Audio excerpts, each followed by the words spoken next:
He's saying we need to work together. We need to establish trust. Well, how do you establish trust when it's actually been revealed that you're outright lying to people?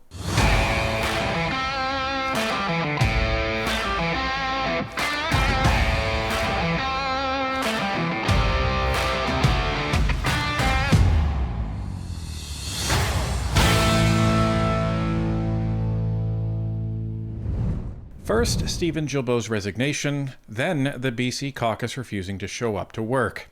Now, Mark Carney has a brand new problem on his hands, and its name is Elizabeth May. But before we get to that, we need to take everyone back a few weeks before the budget. Let's take a look. It is possible you could end up holding the balance of power on this budget and ultimately being a deciding vote in whether the government falls. So if you had to choose right now between passing this budget and sending Canadians into another election, which way would you go? Oh, those are impossible questions. I mean, what do you choose?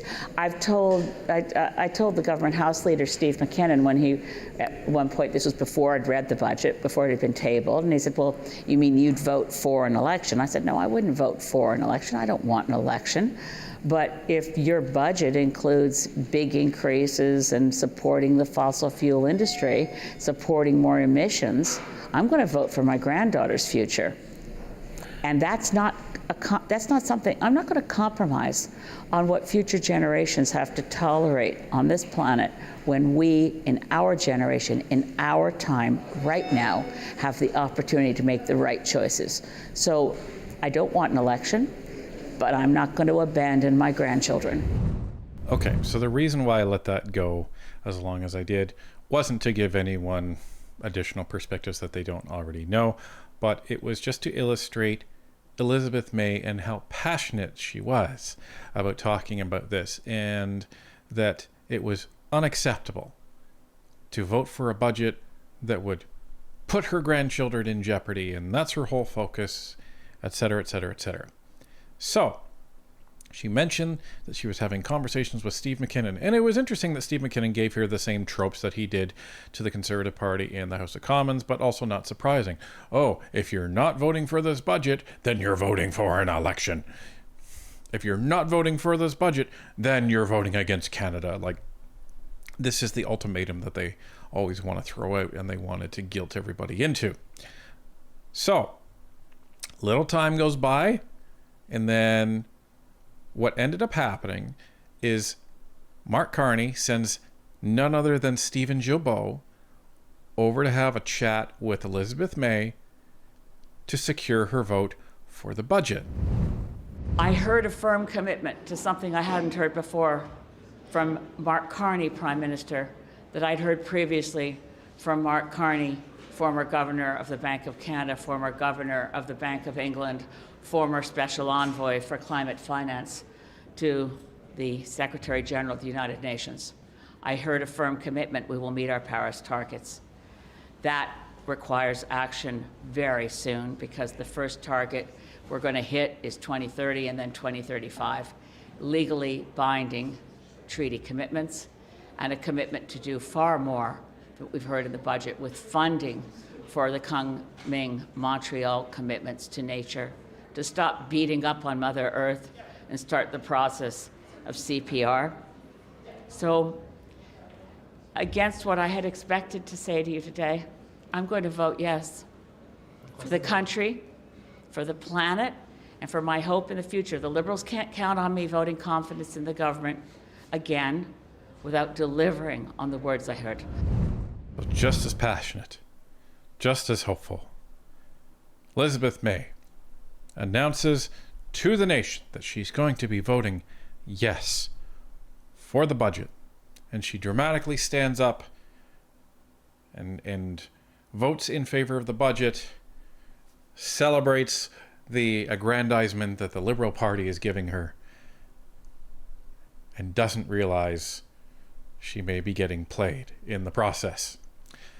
But it sounds like Elizabeth May has come to that full realization that all the rest of the Canadians that have common sense on their side viewing Mark Carney, and the fact that you can't trust anything that the guy says ever. What happened today? Well, this is what happened today. Elizabeth May says voting for budget was a mistake and it won't happen again. Ottawa. Green Party leader Elizabeth May says supporting the Carney government on the budget vote is a quote-unquote mistake she won't make again. May told the Canadian press the Memorandum of Understanding Prime Minister Mark Carney signed with Alberta Premier Danielle Smith on energy, specifically the part that applies federal tax credits to enhanced oil recovery, amounted to a, quote, significant betrayal and a reversal, end quote, which has her questioning the worth of Carney's word. Welcome to the club, Elizabeth May. Quote, I don't know if the Prime Minister lied, but I think he needs to consider what his word means when his word was given, end quote, she said. Yeah, that's called a lie. Quote, he obviously thought getting a deal with Danielle Smith was more important than his word, end quote. As the Canadian press reported Friday, then Cabinet Minister Stephen Guilbeault was dispatched to win May's vote for the budget last month, having received assurances from Carney's office that tax credits for enhanced oil recovery would not be in the budget or added to it afterwards. Enhanced oil recovery is a carbon storage technology that captures carbon dioxide from industrial emitters and injects it into underground at oil fields.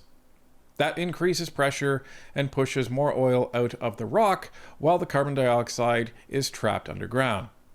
Environmentalists, including Guilbeault, see a tax credit for enhanced oil recovery as a direct subsidy for oil production. The section of the budget addressing tax credits for carbon capture, utilization, and storage, often abbreviated as CCUS, said enhanced oil recovery would not be eligible for a federal subsidy. May had heard rumors that the government was going to reverse that decision. It was one of the things keeping her from supporting the budget, until Guilbeault gave her his word that would not happen. But the deal with Alberta, signed 10 days after May voted in favor of the federal budget, commits Canada to extending federal tax credits to encourage large-scale CCUS investments, including the Pathways Alliance project.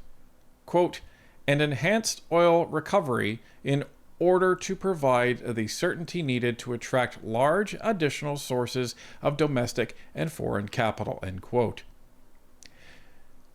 The reversal on the tax credit was also one of the reasons behind Guilbeault's decision to leave cabinet. Quote, I don't regret doing what I thought was right. I remain convinced that what I did was principled and what I did was for the right reasons. And I haven't broken my word, end quote, May said. Quote, I kept my word, and I voted for confidence in this government. I will not make that mistake again, end quote. So, this continues the problem that we've been kind of seeing brewing here, where Mark Carney seems to be trying to play both sides. And if he actually doesn't want a pipeline, and is kind of playing a game of chicken here, then this is going to be a problem, because even though a pipeline may not get built, that's not going to please the environmentalists and the progressives, both in his caucus and the actual voters themselves. He's already lost a vote in Elizabeth May.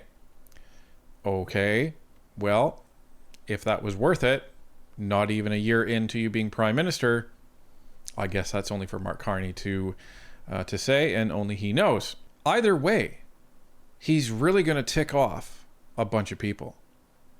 So if he wants this, if this pipeline actually does go, a lot of BC is going to get really, really annoyed with him, and a lot of the progressive environmentalists that voted for the Liberals are going to get very, very annoyed with him. Again, advantage NDP if they ever get their collective act together, and if they do, that's a lot of votes that they could potentially swing away from the Liberals in the next election. Now, some may say, well, Mark Carney putting in a pipeline, he's going to win over all the Conservatives. I don't think so, because there's a whole bunch of stuff that Mark Carney isn't doing that Conservatives want. Again, the way this is laid out, I don't think this attracts a pipeline. I really don't. It doesn't attract a pipeline until they actually see the laws off the books. Bill C-69, the tanker law, all of this stuff. Because again, if I'm a company coming in and I'm looking at this and I just have, the word of a government, I'm not going to do that. Why would I do that? I need to see the laws off the books. Why? Because that takes effort to get the laws off the books. That means you mean it. And also, if the laws were ever to come back on the books, it's going to take a while to actually get them off on the books again. So at least if I'm a third-party organization looking to actually bring capital to Canada, I want some assurances that I'm not going to get $10 billion into this thing, and all of a sudden somebody in the Prime Minister's office makes a decision that says, actually, no, we're not going to be granting these exemptions to Alberta for this, and all that money's gone. So I'm going to be wanting some significant assurances that that's not going to happen. So right now, Elizabeth May is going to make sure that all the progressive environmentalists that supported the Liberals in the last election are going to know full well that the Green Party does not support the Liberals, and Mark Carney broke his word. And that might be one of the most significant things to talk about in this whole thing, is that he's been proven to outright lie to people. Outright lie to other MPs that he's saying, we need to work together. We need to establish trust. Well, how do you establish trust when it's actually been revealed that you're outright lying to people? This is the problem. Because once you start telling falsehoods, once you start lying, how can people trust you ever again?